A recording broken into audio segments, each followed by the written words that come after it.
didn't think I'd ever make this video, the healthiest steroids out there.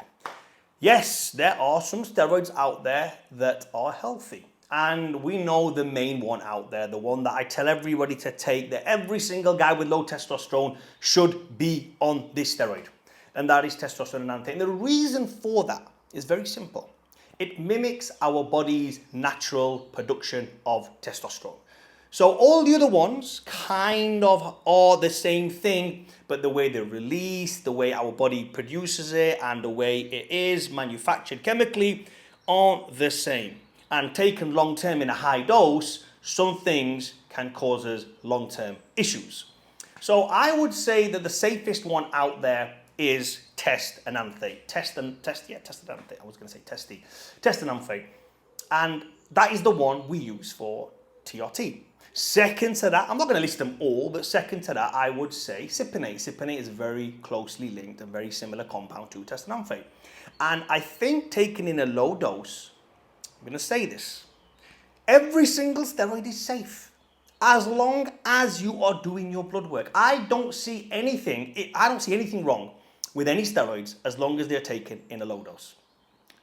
Other than, I'm going to say there's three things out there. There's definitely three steroids which I would say are 100% no. And number one is DECA. I know many people are thinking DECA. DECA was commonly used for TRT back in the days. People link Nebido, which is a TRT in the UK, and it used to be in America, but not anymore. Or please, if you are from America, let me know if they're still using Nebido. As far as I know, the Nebido practice has ended. But in the UK, it's on the rise, or people think Nebido is the way to do TRT, especially these, qualified doctors think that's the way forward. I think it's very closely linked to DECA. And it's the worst thing out there because of prolactin and estrogen and a couple of other things. So for me, DECA, very dangerous. Halotestin, very dangerous in any dose, in my opinion. The number one steroid out there, which I think nobody should ever touch, even in the lowest doses, you guessed it, is Trenbolone. There's many forms of Trenbolone. There's Trenbolone enanthate, there's Trenbolone acetate, and there's Tren Hex, which is a mixture of a few and a couple of other things. And these will make you go crazy. Now, you might have heard recently of certain bodybuilders dying. I'm not talking about anyone particularly, just across the board. And you might have heard of Trenbolone being used heavily by many people who lost their mind. You might have heard Larry Wheels, who's a very famous YouTuber, talk about Trenbolone and how because of Trenbolone, he was on all year round. He was masturbating multiple times a day. He was spending £10,000 or dollars a day on OnlyFans. Absolutely ridiculous. Because he got an addiction for porn, and then obviously with his addictive personality, it just snowballs one into the other. You're spending more money, you're taking Trenbolone, you're burning the candle at both ends, so you're messing with your health, and you're messing with your finance, and you're messing with your mental health. So Trenbolone, I believe, single-handedly is the killer steroid. Do never, ever touch it. Even if you are a high-level competitive bodybuilder, I think you shouldn't touch it. The only time I think you should touch it is this. If you're placed at the Olympia, and there's a multi-million pound or multi-million dollars, as they have it in America, prize money to be won, or a contract to be had, then you can put your life in danger. You can put your life in risk. Knowing you're putting your life in danger, you're putting your life at risk. You're shaving years off your life, then by all means you can go and do it. I don't agree with it, but athletes at the top level put their lives under some sort of risk. They just do it. Fighters, when they're fighting, boxers, they are shaving years off their life. Everyone knows that. Fighting ain't easy. UFC, MMA, Pride. What's the other one out there? There's loads of other stuff out there. Boxing. It ain't easy. It is shaving years off your life. We only have to look at some of the fighters of yesteryear today. They're not with it mentally. So we know why that is. But I am telling you, when it comes to the steroid side of it, Trenbolone, for the pro bodybuilders, this is self-induced. This is like not an NFL match where you're clashing heads, trying to win some points and win some rings or championships. I don't know what they have in the NFL, the American football, which shouldn't really be called football, but anyway. I don't know how they do it, but steroids is a completely different thing, especially Trenbolone. You're doing this to yourself. You're shaving years off. Whether you like it or not, if you're a competitor for a bikini athlete or you're a local show competitor in the UK, in America, wherever you are, and you are taking Trenbolone and there's no prize money attached to this, you're a fool. Very, very simple. So those are the 3 most dangerous steroids. But I believe any other steroid, take away growth hormone and insulin, they're not steroids technically. I believe in a low dose, perfectly safe. There's no issue with it. I have done a lot of stuff low dose. And when I say perfectly safe is, I'm talking about blood work that we can see. So when you look at blood work, you analyze blood work, there's certain markers on there. There's liver, kidney function, enzymes, stuff like that. There's heart health, which we can measure as well. Then we can check for blockages in plaques in the arteries and stuff like that. We can measure that. We can measure blood pressure. We can't measure mental wellness. That's hard to measure when it comes to steroids. So I don't actually know long-term low dose if there is any effect on that, but I am going to take a very good calculated guess and say there isn't. But the other things like Anavar, testosterone, Equipoise in a very, very low dosage, I don't think there's anything wrong with it. I think this is being blown out of proportion. And the reason why it's being blown out of proportion is this. I'm not here also saying go and take steroids because it's safe to take steroids. I'm just saying it is not as unsafe to take in low doses as most people make out. And the reason why most people have this thing against steroids as they're really bad and they're really evil is because of the crazy doses they are taking.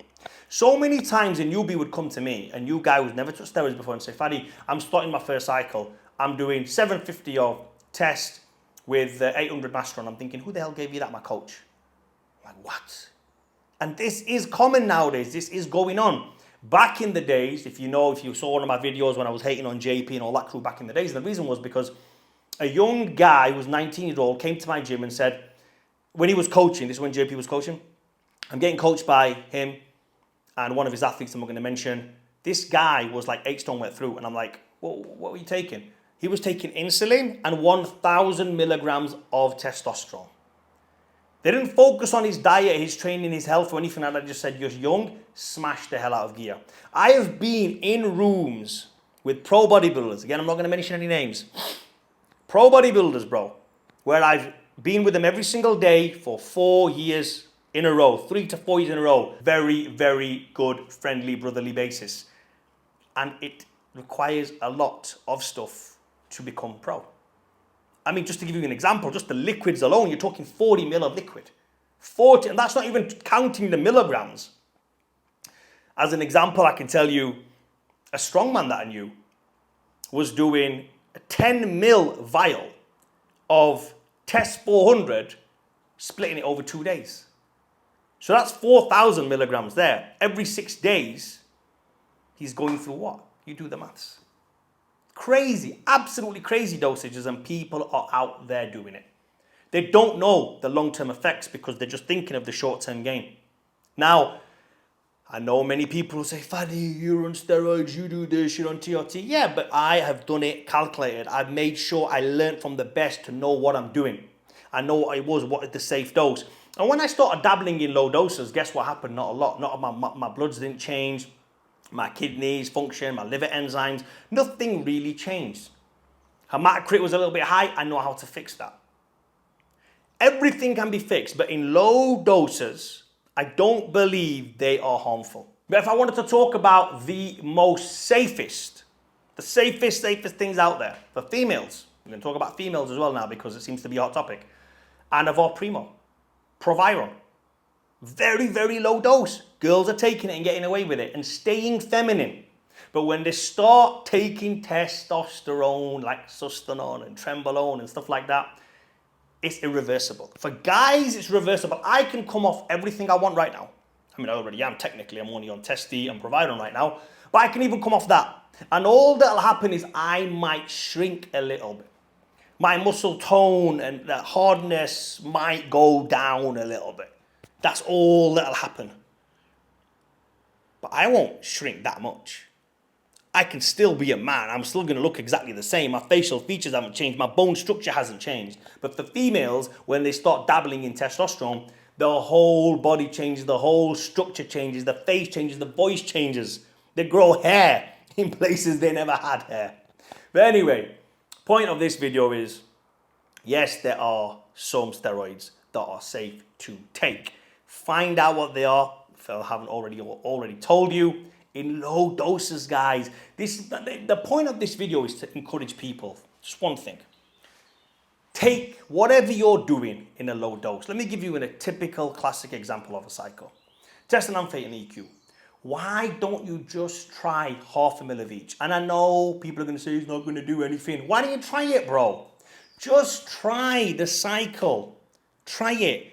0.5 ml of sus, 0.5 ml of Deca. If you're on steroids, just try it. Most people will laugh that you're doing that. Then move it up to 1 ml. Now that's going to be the new high. I'm taking 1 ml of sus and I'm taking 1 ml of Deca. That's 1 ml. That should be a high cycle. That should be a lot of testosterone. That's 500 milligrams of testosterone. Why is that not classed as a big cycle? It's crazy. You do not need that. And I'll tell you one thing for majority of guys out there. When you take these low doses, you know what's going to happen? You're going to come out the other end of the 10, 12 weeks of the low dose and you're going to be like, Faddy, you're going to come back on this video, you're going to inbox me, which many people do, and say, Faddy, I can't believe I was taking 750 milligram of Testi before and 500 milligram of EQ. Now I'm on less than half of that or a quarter of that and my body hasn't changed at all. Everything is exactly the same. I felt this, I discovered this when I first went on test and I was doing the 500 milligram a week. And when I dropped down to 250, I was like, nothing changed. Dropped down from 250 to 125, I was like, wow, nothing changed. My training's right, my eating's right, my recovery's right, my sleeping's right. Mentally, I'm alert. You've got to try the low doses. And when you discover the low doses, no longer will people in the general public be saying steroids are dangerous. But to be honest with you, they'll probably say it anyway because they're a bunch of idiots. But you won't have these bodybuilders dropping dead from high use of steroids. You won't have these bodybuilders going crazy from high use of steroids. You won't have people going from one extreme to the other. I took steroids, it ruined my life, and now I don't take steroids. Steroids are the devil. You see, I'm not going to mention any names. Again, there's so many people out there preaching now. Bro, you were juiced up to your eyeballs 20 years ago for 20 straight years, and now you want to preach no steroids. Let the guys who want to do steroids take steroids, but what you should be preaching is the low dose is safe. Show the blood work. I will show my blood work. Do low dosages. You know, I don't show my blood work, but I will show my blood work on the dojo, which is the separate platform because I've done the videos for it. I'll let you into a secret now. It's very boring. All the markers are in check. Every single time I do blood work. It's very boring, it's simple as. But more people need to come out. More bodybuilders, ex-bodybuilders need to come out and say, okay, they're safe, but in this amount they're safe. In this dosage they're safe. Once you have competed at this dosage and won some shows, okay, now let's hire a proper coach, a professional coach, someone who's been there, done that. Not some idiot who's competed once. And now let's see what happens if we up the dosages.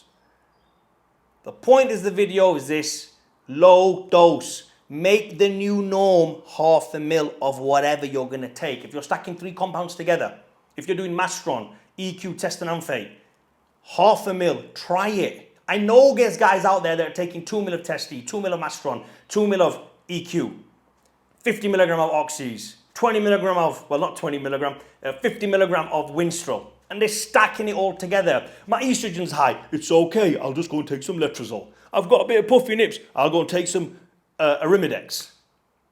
You know, it's absolutely ridiculous. So if anything from this video you guys want to take, or the message I want to leave for everybody is, take low dosages. Hopefully this gave you some value. Comment down below your dosage and the stuff that you guys want to take, because I want to see what it is.